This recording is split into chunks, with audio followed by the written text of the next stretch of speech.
అప్పుల బాధలు వెంటాడుతున్నాయా? అయితే 6 జేవిఆర్ వారి జాతిరత్నాలు ధరించండి. అందరికీ నమస్కారం. వెల్కమ్ టు మనం టీవీ. నేను మీ పవన్ బెస్వాడ.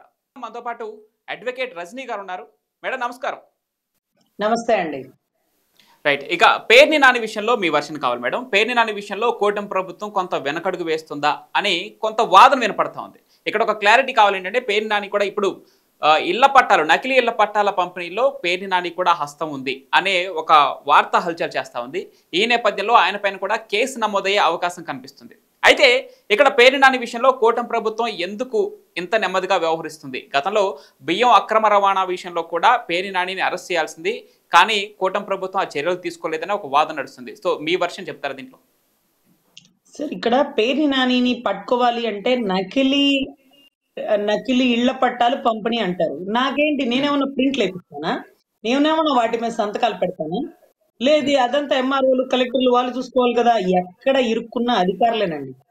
సో అధికారులు ఇరుక్కునే దానికి మీరు ఈ రోజు పేర్ని నాని అరెస్ట్ చేయండి, పేర్ని నాని తప్పు చేసినాడు అంటే కుటుంబ ప్రభుత్వం ఆధారాలతో పట్టుకుంటుంది, కానీ ఆరోపణలతో గాని లేకపోతే ఆధారాలు లేకపోతే ప్రజలకి చెప్పాలి కదా సమాధానం. ఇప్పుడు చూడండి, మీకు తిరుపతిలో దొంగ ఓట్లు నమోదు కేసులో ఇన్ని ఓట్లు 30,000 ఓట్లు దొంగగా పోలేనియో, 15,000 ఓట్లు దొంగగా పోలేని అని రెడ్ హ్యాండెడ్ గా దొరికిపోతే, ఆ ఓటు పోలింగ్ చేసిన వ్యక్తి చెవిరెడ్డి భాస్కర్ రెడ్డి మనుషులు, భూమన కరుణాకర్ రెడ్డి మనుషులు, వాళ్ళ బిడ్డలు, ఇదంతా చేపించినారు మున్సిపల్ కమిషనర్ తోనో సదరు పోలీసు వారితోనో. కానీ ఎవరు ఇరుక్కున్నారు? సదరు పోలీసు వారు, సదరు మున్సిపల్ కమిషనర్ వారు, కానిస్టేబుల్ తో సహా. కానీ అలా చేయించడం వల్ల గెలిచిన వ్యక్తిని ఏమన్నా సస్పెండ్ చేసినారా? ఆ ఎలక్షన్ కరెక్ట్ కాదు, మీరు దొంగ ఓట్లతో గెలిచినారని ఆపేసినారా? లేదే. లేకపోతే అది చేపించినటువంటి చెవిరెడ్డి భాస్కర్ రెడ్డి గారి కొడుకునో, భూమన కరుణాకర్ రెడ్డి గారి కొడుకునో అరెస్ట్ చేసినారా? లేదే.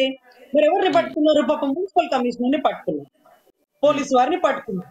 సో ఇక్కడ కూడా మీరు పేర్ని నాని విషయం కానీ, లేకపోతే జోగి రమేష్ ని అగ్రికల్చర్ భూములు ఆక్యుపై చేసిన విషయంలో కానీ వీళ్ళు ఒకటే చెప్పే మాట, మాకేం తెలుస్తుంది, వాళ్ళు ఇచ్చినారు ఆ రోజు పంచమని వచ్చినాం. ఇప్పుడు వృద్ధాప్య పెన్షన్లు పంచడానికి రమ్మంటారు, ఒక డబ్బులు మా చేతికి ఇస్తారు, మా చేతికి ఉన్న డబ్బులు వాళ్ళకి ఇప్పిస్తాము.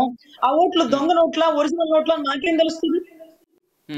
ఒక ఎంఆర్ఓ నాకు ఇచ్చినాడండి, ఒక 5,000 ఇదిగోండి సార్ ఎమ్మెల్యే గారు మీరు ఇవ్వండి, ఆయన చేతి మీ చేతి మీదుగా అంటారు, ఎమ్మెల్యే చేతి మీదుగా ఒక 5,000 ఇస్తారేమో. ఇచ్చినప్పుడు 5,000 దొంగ నోట్లు నేను ఎమ్మెల్యే మీద కేసు వేస్తారా? కాదే, ఎంఆర్ఓ మీద వేస్తారు. ఎంఆర్ఓ ఇచ్చిన నోట్లే ఎమ్మెల్యే ఇస్తాడు. ఎప్పుడు చేతికి మట్టి అంటుకోనేటువంటి పరిస్థితిలో సేఫ్ మోడ్ లో ఉండేది రాజకీయం అండి. నడినెత్తిన కూర్చుని శ్రీలక్ష్మి లాంటి అదేంటి ఒక హానెస్ట్ ఆఫీసర్ లో, లేకపోతే ఒక మంచి గోల్డ్ మెడల్ లాంటి వాళ్ళు ఇరుక్కుపోతారు. తప్పుని ఎవరు సమర్థించకూడదండి. మరి అలాంటి వ్యక్తితో ఎందుకు తప్పు చేపిస్తున్నారు అంటే, తప్పుడు వాళ్ళతోనే తప్పు చేపిస్తారు. ఎవరైనా మంచి వాళ్ళని తప్పు చేయమంటే వాళ్ళు చేయరు.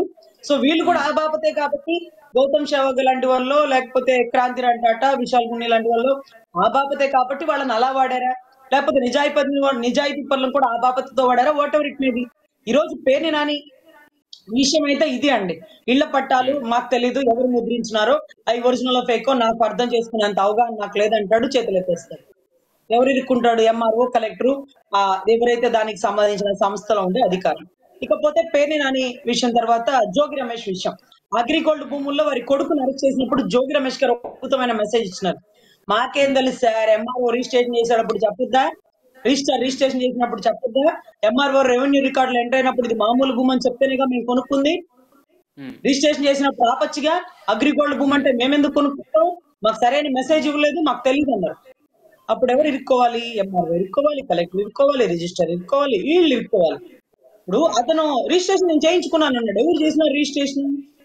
అది ఆన్లైన్ లో ఎందుకు అలా కనపడింది? సో ఇవంతా వెలికి తీస్తే మళ్ళీ అధికారులు ఇరుక్కుంటారు. పాపం వాళ్ళకేం వచ్చుచ్చాహం అండి, అధికారులు వాళ్ళ పిల్లల పేరుతో పెట్టుకున్నారు, లేకపోతే వాళ్ళు ఏమన్నా తిన్నారా?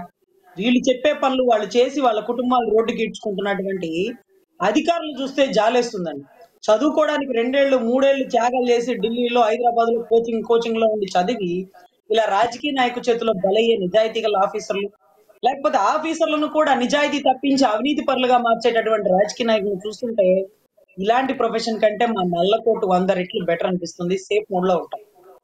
సో ఎవరు మా మీద అజమాయిషీ ఉండదు, ఎక్కడ ఇరుక్కునేది ఉండదు.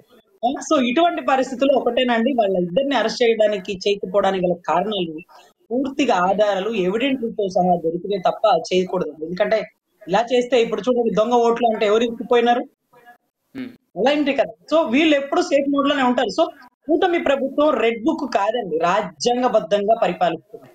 ఆధారాలన్నీ పట్టుకొని ఇదిగో నువ్వే చేసావని ఈరోజు చూపిస్తుంది. ఒకవేళ కోర్టులో తీర్పు తొందరగా వచ్చేసి, అంటే కోర్టులో బెయిల్ తొందరగా వచ్చి బయటకైతే వస్తారు, కానీ ప్రజా కోర్టులో ప్రజలు ఇచ్చిన తీర్పులో 11 సీట్లకి పడిపోయినటువంటి జగన్ రెడ్డి గారిని చూశాక ఇక న్యాయస్థానాల కంటే ప్రజా న్యాయస్థానమే పర్ఫెక్ట్ అని రాజకీయ నాయకులకి, రాష్ట్ర ప్రజలకు కూడా అర్థమైంది. Right madam, thank you so much. నమస్తే అండి.